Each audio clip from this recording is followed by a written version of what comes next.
Hey guys! Welcome back! So today, gagawa tayo ng something a little bit different. We're gonna be following a Thai everyday makeup routine.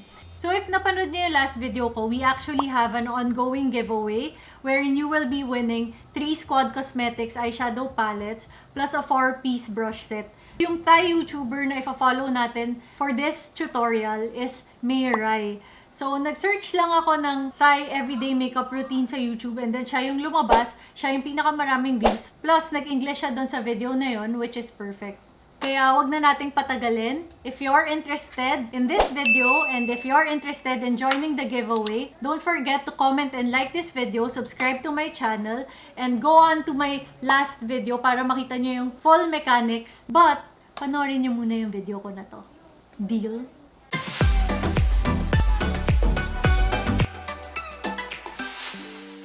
For the first step, I will apply this primer on my skin, moisturize my skin. So, gamit niya YSL. Wala tayo nun.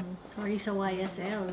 Pero sinabi niya kasi na, let's moisturize our skin. So, I'm assuming na yung primer niya is moisturizing. Kaya yung gagamitin natin is yung Too Faced na Hangover RX Primer. So, yung way na in-apply niya is, finocus lang niya sa gitna yung primer and then blend out. And then move to foundation. I use 2 of these. This one is YSL lighter more than my skin, and this one is darker.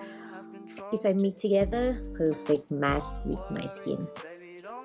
So, yung foundation niya mukhang watery. So, tayo din, ganun din gagawin natin. Tapos, magme-mix din tayo para pareho na pareho. Para makakuha natin yung perfect shade. And for me, I'm gonna be using the Loreal Infallible Fresh Wear Foundation. Tapos, imi-mix ko yung shades na Radiant Sand and Golden Sand. And conceal my eye by Dior Concealer. Apply into my eyes, the corner of my nose. And bottom of my lip and bring it up. Wala tayong Dior. So, we're gonna use the Too Faced Born This Way Multi-Use Sculpting Concealer as always. Okay, Hourglass Translucent. Yun din tayo. Hourglass Veil Translucent. So, sinet niya yung under eyes and konti sa buong mukha. So, gamit niya na brush, malaki.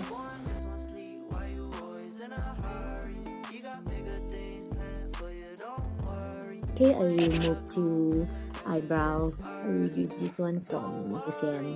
Wala akong ganong eyebrow pencil, but I have this one, yung Precisely My Brow. So, mas manipis to kaysa dun sa ginamit niya. Pero, we're gonna do the brows kung paano niya ginagawa. Niline niya yung baba, yung shape sa baba. Tapos, niline din niya yung taas para ma-define yung shape. And then, pinil in niya. Tapos, binlend lang niya with the spoolie. Tapos, hindi siya nag-set ng brow. So, this is it. Hindi na niya binrow gel or anything. So, okay. We're gonna follow. And move to the eyes. I will use this palette from 3CE. Okay, so eyes na.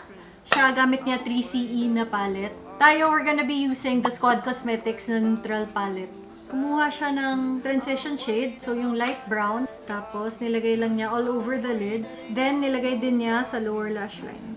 Then, kumuha siya ng medyo pinkish na color, parang pinkish brown. Then, nilagay niya all over her lids. Tayo, gagamitin natin itong color na to kasi parang yun yung middle din ng dalawang minix niya. Okay, so smoky daw, V.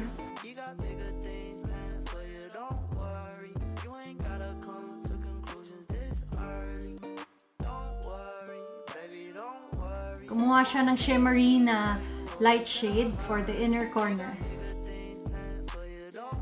And the liner, I use this from Coslook. This is Thai brand. Then, kumuha siya ng liner. Yung kanya is a Thai brand. So, malamang wala tayo dito nun. So, I'm gonna be using the Maybelline Hyper Sharp eyeliner. Remember, wing liners are like brows. They're not twins, just sisters. Medyo same naman, di ba? And a prime mascara from Same. Curl lang ng lashes and mascara, L'Oreal Voluminous Lash Paradise. Okay, I will move to the shade. I will apply this. So, I feel like ito yung closest na shade. So, we're gonna use this. Yung application niya nandito. Tapos, parang umaabot hanggang dyan. Ayan, a little bit on the nose. I burn my face like this. It smells so good. And yes, agree, mabango. Okay, so yung way na in-apply niya, dinadala niya dito. So, yun din gagawin natin. And make everything go by this. Parang nag-finishing powder siya, tapos yung ginamit niya yung MAC Mineralized Skin Finish something. So, yung gagamitin natin is yung Hourglass na Ambient Lighting Powder. I think it does the same thing or medyo similar yung ginagawa nila, nag-a-add ng a little glow. I will contour the nose by... Magko-contour siya, hindi ako nagko-contour. So, wala akong ganun. Wala akong product na contour product na cool tone. Pero, meron dito sa palette ulit na cool toned na brown. This one. Tapos, naglagay siya dito sa ilalim. Make the nose shorter nga daw. Naglagay din siya dito. For plumper lips. Highlight. Same. Meron ako niyan. So, for highlight, we're gonna use the Benefit Kilowatt. So, yung mini. Mini din yung kanya. Mini din yung akin.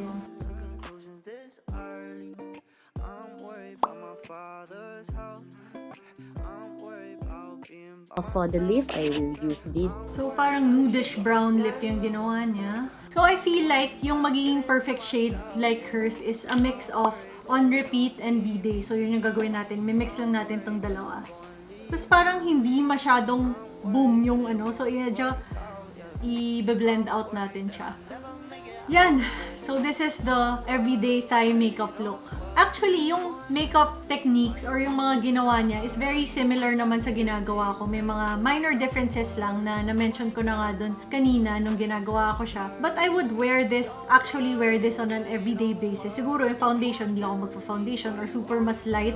But it looks good. I like it. So ngayon, yung gagawin natin is iti-take natin tong everyday look na to to a nighttime look using the Squad Cosmetics palette pa rin. So let's do that. Ang iniisip kong gagawin ko is I'll take this shade and then put it all over the lids. Tapos, for the lower lash line, i-deepen pa natin siya and gagamitin natin tong medyo reddish shade. Tapos, ilalagay natin siya sa lower lash line for a pop of color. Then, di-deepen din natin yung outer corners with this brown shade. Tapos, di-deepen din natin yung outer part ng lower lash line with the same shade. Taking the shade na nilagay natin all over the lids, lalagay natin siya sa lower lash line, sa inner part hanggang sa center. Tapos, since napatungan natin yung mga eyeliner, ganun, dahil nga we're taking it from day to night, we need to just intensify it. Ibalik lang natin yung opacity nung eyeliner and nung mascara, lalo na sa lower lash line. Yun, so yun na yun. I don't know if kitang-kita ba yung difference on cam, but that's my take kung paano ko iti-take from everyday to night more glam look. So, I'll just do it on the other eye and then let's end this video.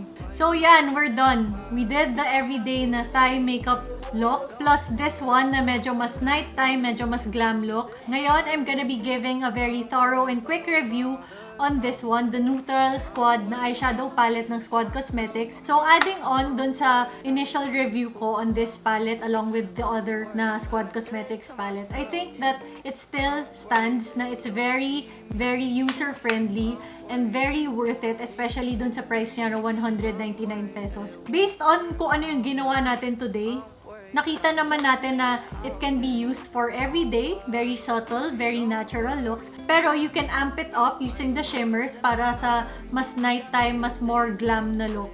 Yun, so I do recommend it. If gusto nyo pa mapanood kung ano yung thoughts ko dun sa mga Squad Cosmetics na eyeshadow palette, you can go to the video. I'll link it here and sa baba. And if you wanna join the giveaway, head on over to that video para makita nyo yung full mechanics on how you can join. But please do leave a comment here and like this video para magkaroon kayo ng extra na entries. So, I'll end it here. Thank you for watching today, and please don't forget to subscribe and follow me on all my social media channels. I'll see you on my next video. Bye!